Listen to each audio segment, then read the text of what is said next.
Indonesia, Bapak Joko Widodo bersama pembina Yayasan Sumpah, Bapak Surya Paloh, tiba di tempat acara.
Saya kemarin melihat progres perkembangan pembangunan jalan tol. Saya terus terang aja harus saya sampaikan, saya kaget. Kecepatannya luar biasa. Baru 14 bulan dikerjakan sejak saya groundbreaking di Banda Aceh. Pembebasan lahan hampir di atas 90% telah selesai. Ini menunjukkan yang saya baca.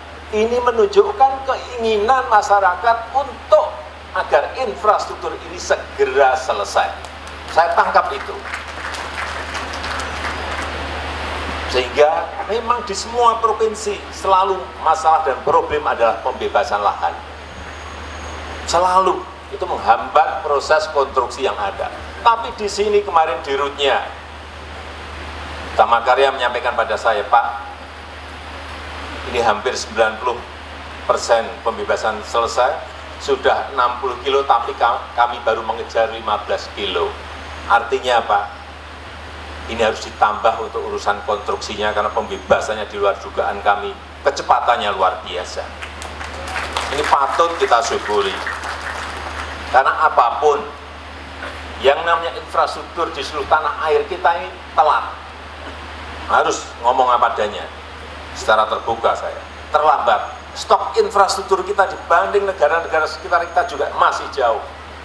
Sehingga kecepatan mobilitas orang, kecepatan mobilitas barang, kecepatan logistik dari provinsi ke provinsi yang lain, dari kabupaten satu ke kabupaten yang lain, menjadi semuanya terhambat. Sehingga daya saing kita, competitiveness kita, menjadi kalah. Apapun sekarang ini antar negara bersaing. Antar negara saling kompetisi. Dan siapa yang cepat akan mengalahkan yang lambat. Sudah bukan kayak dulu-dulu. Negara kaya mengalahkan negara miskin. Negara besar mengalahkan negara kecil. Bukan. Sekarang zamannya sudah berubah. Yang cepat akan mengalahkan yang lambat. Dan kita ingin Indonesia lebih cepat dari negara-negara lain.